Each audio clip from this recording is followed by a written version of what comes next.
अस्सलाम वालेकुम, welcome back friends. आज हमारा वीडियो लेक्चर नंबर 10 है, चैप्टर 4 चल।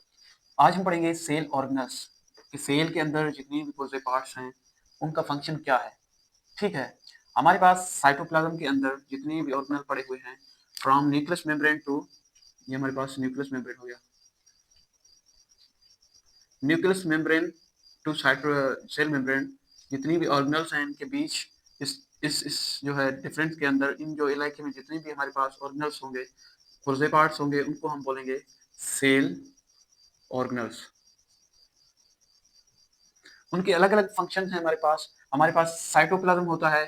ये सारा जो है न्यूक्लियस मेम्ब्रेन से लेकर सेल मेम्ब्रेन तक जितना भी इलाका है, इसके अंदर जो भी पानी वगैरह भरा हुआ होता है, उसको हम साइटोप्लाज्म बोलते हैं। ठीक है, साइटोप्लाज्म के अंदर दो चीजें होते हैं, एक तो साइटोसोल। साइटोसोल जब हम इनसे ऑर्गेनल्स को रिमूव करते हैं या पानी वाले टोटली स्ट्रक्चर को हम देखते हैं, तो उनको बोलते हैं साइटोसोल। और जितने भी इनके अंदर स्ट्रक्चर्स हैं, ऑर्गेनल्स हैं, उनको हम बोलते हैं ऑर्गेनल्स। साइटोप्लाज्म के हमारे पास दो पार्ट्स हो गए। जब इनसे हम ऑर्गेनल्स को निकालते हैं, तो बाकी बचता है हमारे पास साइटोसोल, जो कि पानी होता है। और एक हमारे पास ऑर्गेनल्स होते हैं, इनके अंदर वेरियस ऑर्गेनल्स होते हैं, उनके अलग अलग फंक्शन होते हैं, जैसे माइटोकॉन्ड्रिया, गोल्गी बॉडी वगैरह। तो ये हमारे पास होता है सेल ऑर्गेनल्स। और इनके अलग अलग फंक्शन है हमारे पास, जितने भी जानदार हैं उनके अंदर जो है रिलेटेड ऑल लिविंग के अंदर जो है हमारे पास सेल ऑर्गेनल्स की स्ट्रक्चर और फंक्शन तकरीबन सेम ही होती है। हम जब इसको स्टडी करते हैं, तो हम ऑब्जर्व करते हैं स्पेसिफिक इनके स्ट्रक्चर, हम थ्रू द माइक्रोग्राफ, जो कि हम माइक्रोस्कोप से फोटो लेते हैं या क्या उनको माइक्रोग्राफ बोलते हैं, उनके जरिए हम टोटल इसकी स्ट्रक्चर को स्टडी करते हैं। ठीक है, और इनकी स्पेसिफिक खास ऑर्गेनल्स की खास स्पेसिफिक फंक्शन होती है इनके अंदर। ठीक है, ये हुआ हमारे पास सेल ऑर्गेनल्स के जितने भी सेल के साइटोप्लाज्म के अंदर स्ट्रक्चर्स होते हैं, उनको हम सेल ऑर्गेनल्स बोलते हैं। ठीक है, उसके बाद हमारे पास आता है साइटोप्लाज्म। हम साइटोप्लाज्म के अंदर हम पढ़ेंगे साइटोसोल और ऑर्गेनल्स की, ठीक है, बारे में। हमारे पास साइटोप्लाज्म न्यूक्लियस मेम्ब्रेन से लेकर सेल मेम्ब्रेन तक जितना भी ये बीच वाला एरिया है, जिनके अंदर जितनी भी चीजें हैं, उनको हम साइटोप्लाज्म कहेंगे।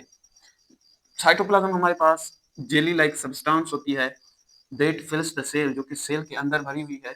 It consist of up to 90% water. इनके अंदर जो है 90% हमारे पास वाटर होता है, और 10% इनके अंदर सेल ऑर्गेनल्स होते हैं। ठीक है, ये जो पानी है अल्सो कॉन्टेन डिजोल्व न्यूट्रिएंट्स। इनके अंदर न्यूट्रिएंट्स होते हैं जो सेल को चाहिए फंक्शन परफॉर्म करने के लिए, और सेल के अंदर जितना वेस्ट बनता है, वो भी इस साइटोप्लाज्म के अंदर होता है। It's main function is hold together organelles which make up the cytoplasm. जितने भी साइटोप्लाज्म के अंदर जो ऑर्गेनल्स हैं, इनको जो है ऐसा होल्ड करके रखता है, जैसे ना हम ग्लू के अंदर कोई चीज को फिक्स करके रखें, तो वो वहीं पड़ा हुआ हो और उनको जो है होल्ड करके रखे। ये भी एक किस्म का जेली लाइक स्ट्रक्चर है, जो जितने भी स्ट्रक्चर्स ऑर्गेनल्स हैं, उनको होल्ड करके रखता है अपने अंदर। ठीक है, it's man sorry it nourishes the cell by supplying it with salt and sugars and provide medium for metabolic reaction to occur। Cell के अंदर जितनी भी साइटोप्लाज्म जो है, वो सेल को एक किस्म का नरिशमेंट या नरिशेस, जो है खाद्य खुराक, वो प्रोवाइड करता है, जो सेल की जरूरियात है उनको पूरा करता है साइटोप्लाज्म। ठीक है, इनके अंदर हमारे पास मैंने पढ़ा है कि न्यूट्रिएंट्स होते हैं, जो कि नरिशेस करता है सेल को। हाँ, ठीक है, उनके अलावा इनके अंदर एक किस्म का मेटाबॉलिज्म, जितना भी रिएक्शंस होते हैं हमारे पास, वो भी साइटोप्लाज्म के अंदर होते हैं। ठीक है, सेल के साइटोप्लाज्म के अंदर। उसके बाद हमारे पास साइटोस्केलेटन होता है। सेल के अंदर एक किस्म का जैसे स्ट्रक्चर बने हुए हैं, नेटवर्क ऑफ प्रोटीन स्ट्रक्चर्स। ठीक है, उनके अंदर हमारे पास माइक्रोफिलामेंट्स होते हैं, माइक्रोट्यूब्यूल्स होते हैं। माइक्रोट्यूब्यूल एक किस्म के ऐसे पाइप लाइक स्ट्रक्चर होते हैं, जिनके अंदर जो है चीजें मूव कर रही होती हैं। ठीक है, जैसे जैसे मैं बाहर लिखूं, इस किस्म के पाइप लाइक स्ट्रक्चर होते हैं, जिनको हम माइक्रोट्यूब्यूल्स बोलते हैं। और माइक्रोफिलामेंट धागे लाइक स्ट्रक्चर होते हैं, जो कि मुकम्मल तौर प्रोटीन से बने हुए होते हैं, जो कि सेल को एक किस्म का स्ट्रक्चर प्रोवाइड करते हैं, उनको सपोर्ट प्रोवाइड करते हैं, उनको जो है एक किस्म का टोटली फंक्शन परफॉर्म करने में हेल्प कराते हैं, प्रोटेक्शन देते हैं। ये हमारे पास साइटोस्केलेटन का काम होता है। ये हमारे पास माइक्रोस्कोपिक नेटवर्क होता है प्रोटीन्स का, जो कि मुश्तमिल होता है माइक्रोट्यूब्यूल्स का। माइक्रोट्यूब्यूल्स मैंने आपको बताया कि पाइप लाइक स्ट्रक्चर्स होते हैं जैसे।